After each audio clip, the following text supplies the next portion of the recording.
I don't know what it is about RV faucets and all of the kind of plumbing materials in general, but they just don't seem to be of a very good quality or of a quality comparable to residential faucets. We've been full-time on the road now for 3+ years, and I've changed out our faucets about once a year, which is crazy. We think we found a really good alternative at a price point that will blow you away. So come check it out and we'll show you a little bit more.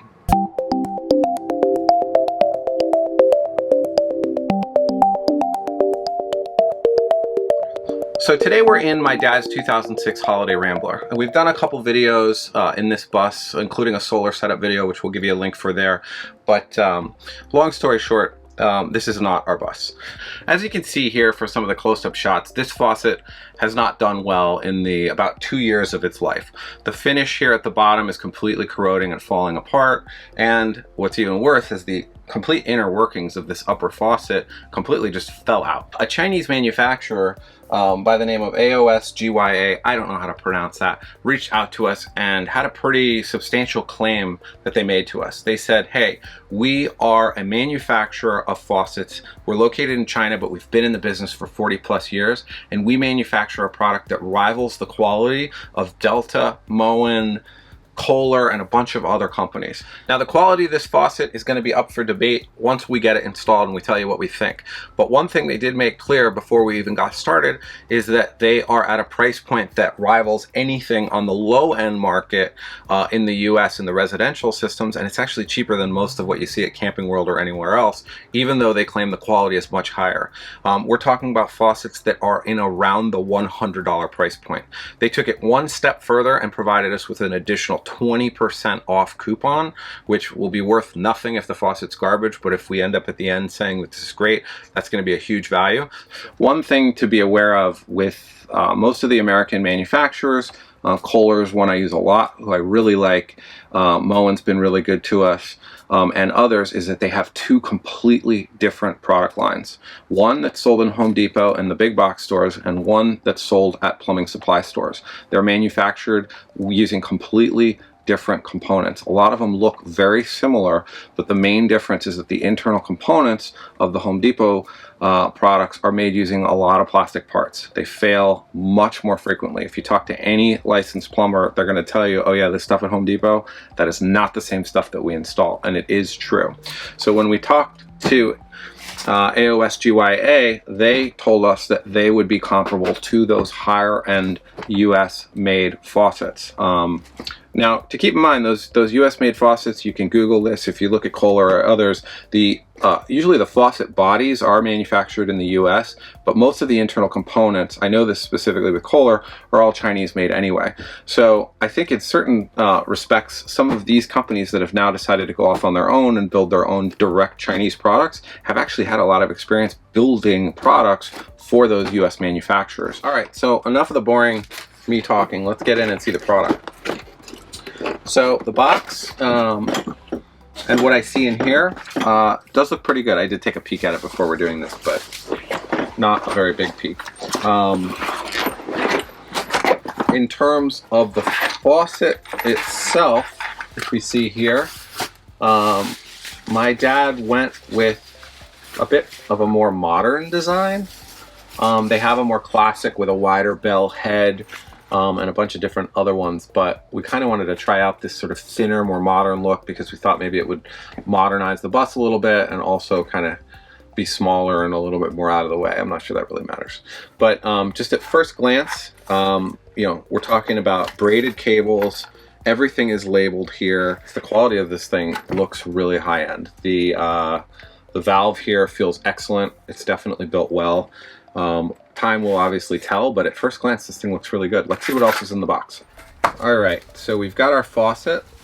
We've got instructions here. The instructions are in English. Nice diagrams, clear understanding of where the washers go and where all the fittings go. I don't think I'm gonna have any problems from that perspective. For the most part, in the buses that we've taken apart, we found that this is a very common size for kitchen faucets, and this is a 1/2 inch thread. This is the old supply line. They're not supply line. This is the old feed in from the faucet that we took out to kind of give you an idea of what they look like. The new faucets have a 3/8 inch compression adapter, which is very common in bathroom and in kitchen sinks. So if you do have this style fitting, you'd have a male side coming out of your RV and you need to adapt to a 3/8 inch. Here's a couple pictures of what the 2 adapters would be that you could buy from Home Depot. For us, we're doing something a little different because my father actually doesn't have supply lines, shut-off lines underneath his bus. So there's no way to turn the water off underneath the sink, and we want to add that as an additional function. So what we're going to do is we're actually going to cut off the 1/2 inch that is in his bus, and we're going to replace it with this valve, which has a 3/8 inch compression end at the end, and then the sink will just connect right up. This company's actually come up with something, or I think it's very similar to what Delta uses, in that they've turned the entire faucet basically into like a ground or a sensor, very similar to like those touch lights that you remember were popular in like the 80s and 90s, where you just touch the lamp and the light would turn on. So use that same technology to control this, which is an electronic valve to turn on and off the water. So I'm told that if you just touch the top of this faucet, the water will turn on and off. Not a feature that we're, not a feature that's required, but if it works, great. If it doesn't, I still think the faucet's a great faucet. Now, one thing to note in these installations is if you have a sink that has 3 holes in it, some of the older style sinks and just some generic sinks have the main middle hole for the faucet, and then they have holes that are on the sides for kind of older style on-off faucets. If your current existing sink has a base plate on it to cover those, you'll sort of notice it. I'll show you a picture here. You're going to want to make sure that you order a new sink that either supports those 3 holes with a base plate or has the faucets on the side. I don't think I have to say this, but make sure you turn off the water before you get started. And make sure you open up the valve, hot and cold, and make sure that there's no pressure in the lines.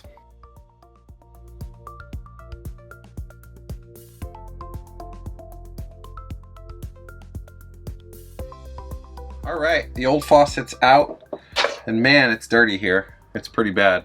So we're glad that we're replacing this. A lot of corrosion in the parts. All right, so sorry about the noise. We have a 9/11 motorcycle ride going on in our neighborhood. So I'm actually using Stay Put plumber's putty. You can pick this up at Home Depot or a plumbing supply store.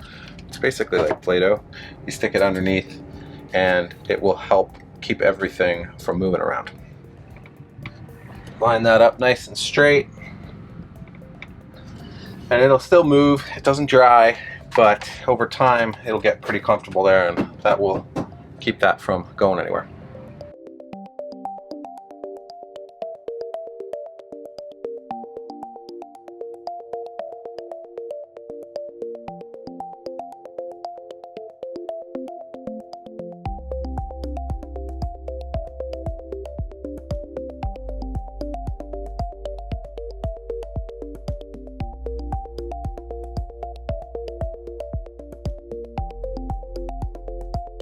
All right, so we're getting to the end, and we're starting to be at the point where we're going to have to put in some electronics that are going to control the touch sensor.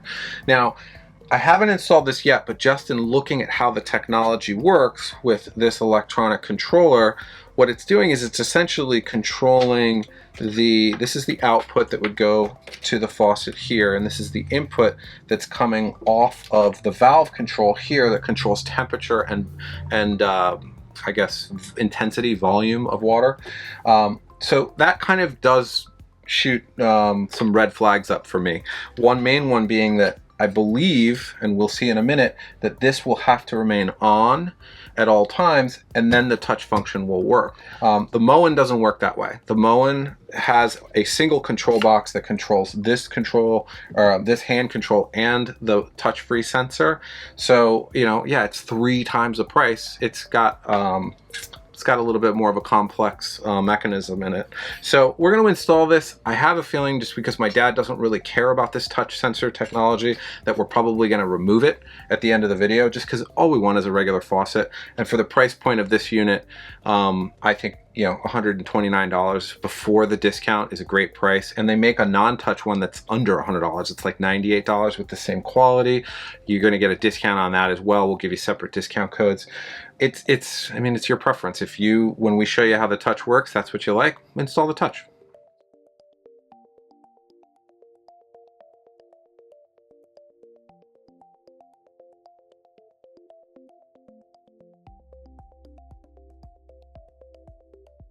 So we've got the hookups all set up. Our valves are in, they're working great. Our PEX tool did the trick, and we've hooked up the water supply lines, and we're testing out the electronics before we decide if we want to keep it or not. It is exactly as I suspected. These are separate valves, so the touch control, in the event that this faucet's off and you turn on the touch, that's all that happens because this valve is off. So you have to have this valve on, and you can basically just leave it on.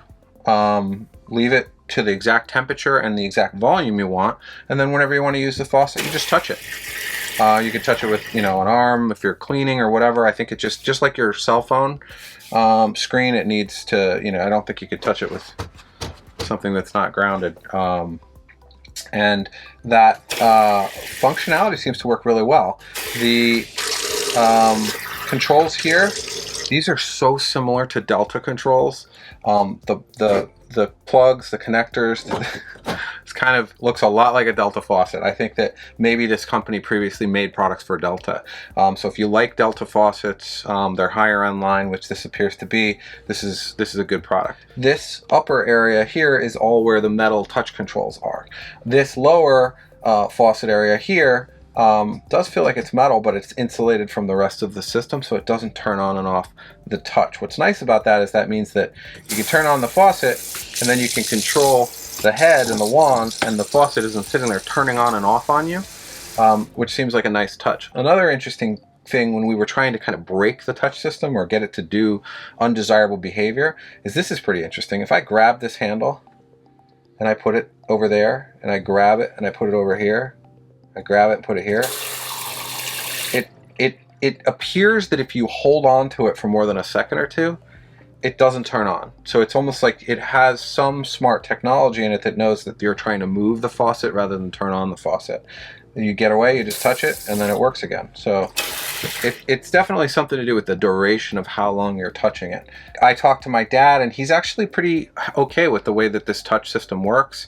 Our Moen's given us about 6 months of battery before we have to swap out. And if you do have any electrical or power under here, it's a very easy power adapter that you could pick up online if you wanted to hardwire it to an inverter or something like that. But we've actually left our battery pack in just because it lasts so long. It doesn't really bother us very much to change it out once in a while. All right, guys, the install's done, and you know, through that entire process, I have to say I've consistently felt like the plumbing side of this equipment is really well built. The connectors, the fittings, all of the parts associated with it. It's clear to me that this company's been definitely building faucets or plumbing products for quite a while. It's a good faucet.